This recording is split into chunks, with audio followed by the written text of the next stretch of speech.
Capítulo 37, Gênesis. Subtítulo: José é vendido por seus irmãos. Jacó habitava na terra das peregrinações de seu pai, na terra de Canaã. Estas são as gerações de Jacó. Aos 17 anos de idade, José cuidava dos rebanhos com seus irmãos.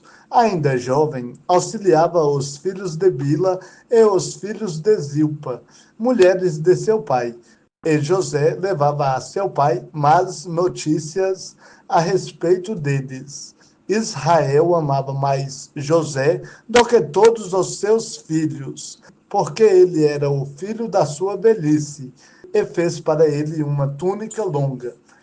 Vendo seus irmãos que seu pai o amava mais do que todos eles, passaram a odiá-lo e não conseguiam falar com ele pacificamente. E aconteceu que José teve um sonho e contou-o aos seus irmãos. Por isso passaram a odiá-lo ainda mais. Pois ele lhes disse: Peço-vos que ouçais este sonho que tive. Estávamos atando feixes no campo. E o meu feixe levantou-se e ficou em pé, e os vossos feixes o rodeavam, e se inclinavam perante o meu feixe. E os seus irmãos lhe responderam: Irás de fato reinar sobre nós? Irás mesmo nos dominar? Por isso o odiaram ainda mais, por causa dos sonhos e das palavras dele. José teve outro sonho, e o contou a seus irmãos, dizendo: Tive outro sonho. O sol, a lua e 11 estrelas se inclinavam perante mim. Quando o contou a seu pai e a seus irmãos, o pai repreendeu-o e disse: Que sonho é esse que tiveste? Será que eu, tua mãe e teus irmãos viremos a nos inclinar com o rosto em terra diante de ti? E seus irmãos ficaram com ciúmes, mas seu pai guardava isso no coração. Então seus irmãos foram cuidar do rebanho de seu pai em Siquém. E Israel disse a José: Os teus irmãos não estão cuidando do rebanho em Siquém? Vai, vou enviar-te a eles. José respondeu: Estou aqui. E disse-lhe Israel: Vai, vê se teus irmãos e o rebanho estão bem e traze-me resposta. Assim o enviou do vale de Hebrom, e José foi para Siquém. E aconteceu que um homem encontrou José, que andava perdido pelo campo, e perguntou-lhe: Que procuras? Ele respondeu: Estou procurando meus irmãos. Peço-te que me digas onde eles estão, cuidando do rebanho. O homem disse: Saíram daqui. Eu os ouvi dizer: Vamos para Dotã. Então José foi atrás de seus irmãos e os achou em Dotã. Eles o viram de longe e, antes que chegasse onde estavam, planejaram uma conspiração contra ele para o matar, dizendo uns aos outros: Lá vem o sonhador. Vamos matá-lo agora e lançá-lo numa das cisternas. Diremos que uma fera o devorou. Então veremos o que será dos seus sonhos. Mas, ouvindo isso, Ruben livrou-o das mãos deles, dizendo: Não vamos tirar-lhe a vida. E acrescentou: Não derrameis sangue, lançai-o nesta cisterna, aqui no deserto, e não encosteis a mão nele. Ele disse isso para livrá-lo das mãos deles, a fim de restituí-lo a seu pai.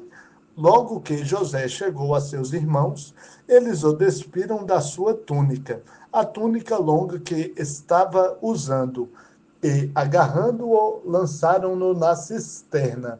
A cisterna estava vazia, não havia água nela. Depois disso, sentaram-se para comer, e, levantando os olhos, viram uma caravana de ismaelitas que vinha de Gileade. Nos seus camelos traziam essências aromáticas, bálsamo e mirra, que levavam para o Egito. E Judá falou a seus irmãos: De que nos serve matar nosso irmão e esconder o seu sangue? Vamos vendê-lo a esses ismaelitas. não encostaremos a mão nele, pois ele é nosso irmão, nossa carne. E os seus irmãos o escutaram. Quando os negociantes midianitas passaram, eles tiraram José, fazendo-o subir da cisterna, e venderam-no por 20 siclos de prata aos ismaelitas, que o levaram para o Egito. Quando Ruben voltou à cisterna, José já não estava ali. Ele então rasgou as suas roupas e, voltando-se para seus irmãos, disse: O menino não está lá. E eu, para onde irei?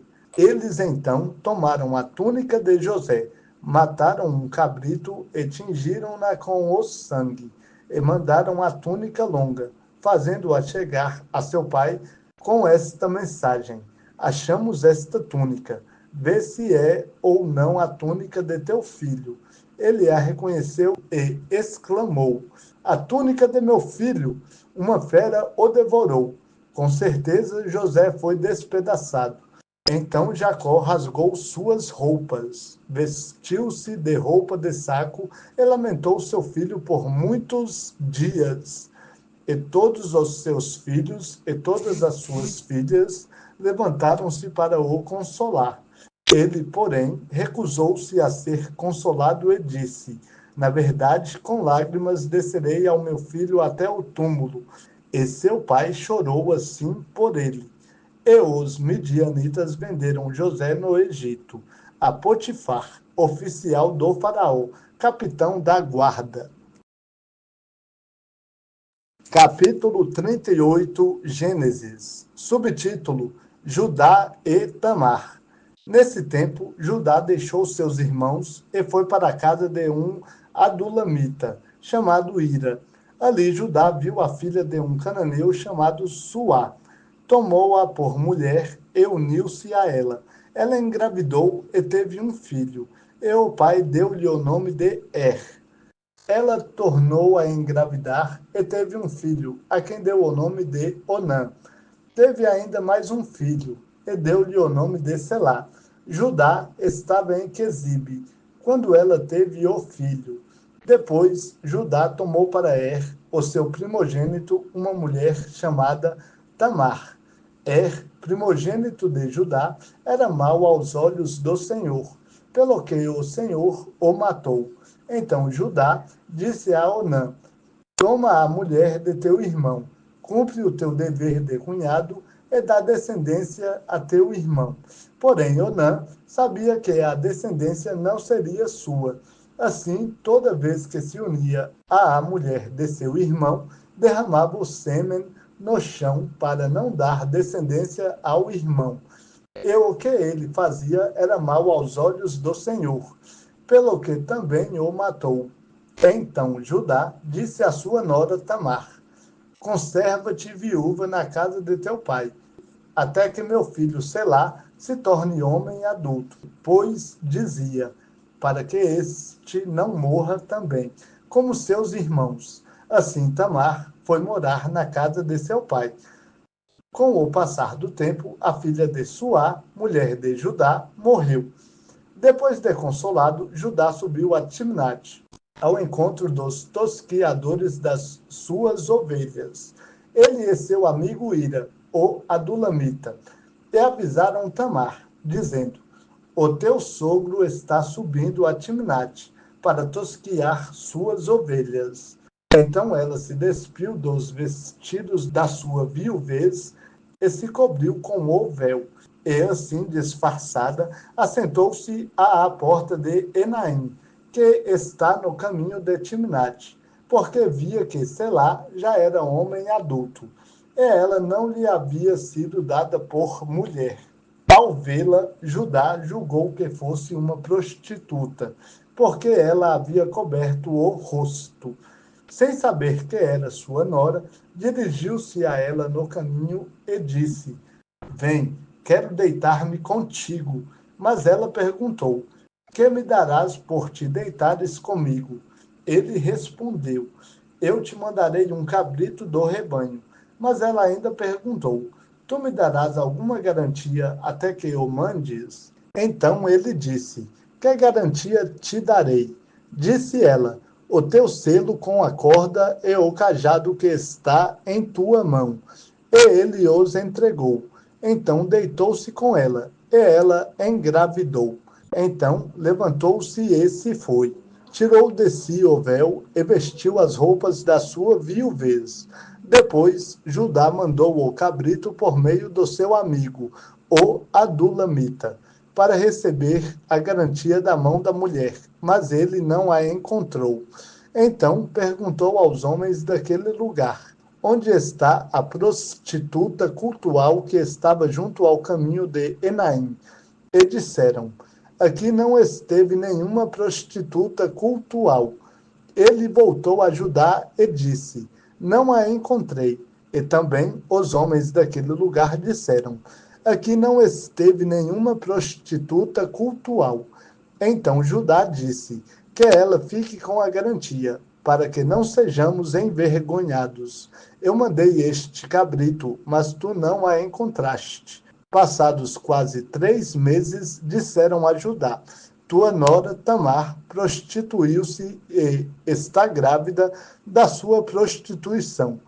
Então Judá disse: levai-a para fora, e seja ela queimada. Quando estava sendo levada para fora, ela mandou dizer a seu sogro: eu engravidei do homem a quem pertencem estas coisas. E disse mais: peço-te que reconheças de quem são o selo com o cordão e o cajado.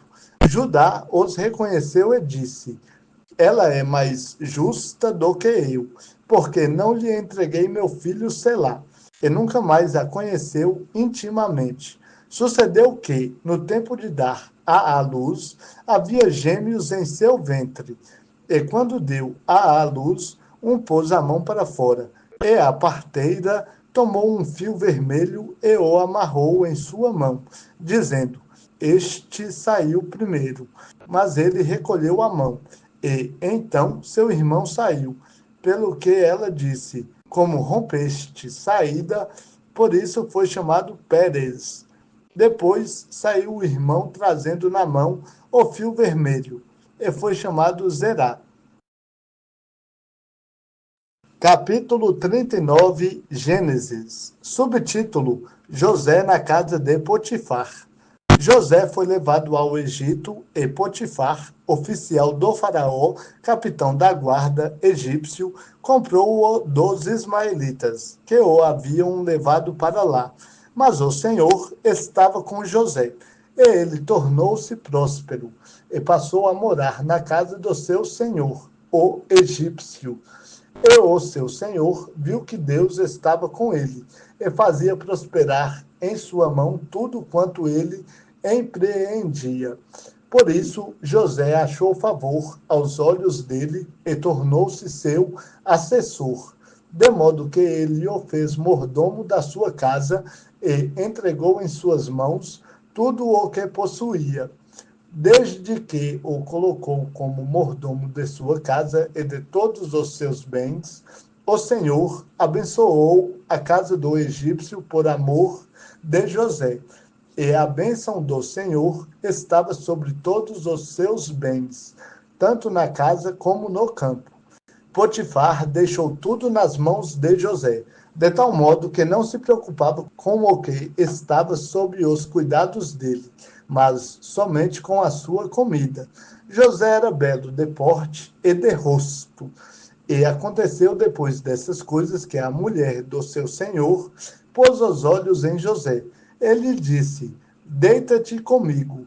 Mas ele recusou e disse à mulher do seu senhor: o meu senhor não se preocupa com o que está sob os meus cuidados na sua casa. Entregou em minhas mãos tudo o que tem. Ninguém é superior a mim nesta casa. Ele não me negou nada, a não ser a ti, porque és a mulher dele. Como poderia eu cometer este grande mal e pecar contra Deus? Entretanto, ela insistia com José, dia após dia.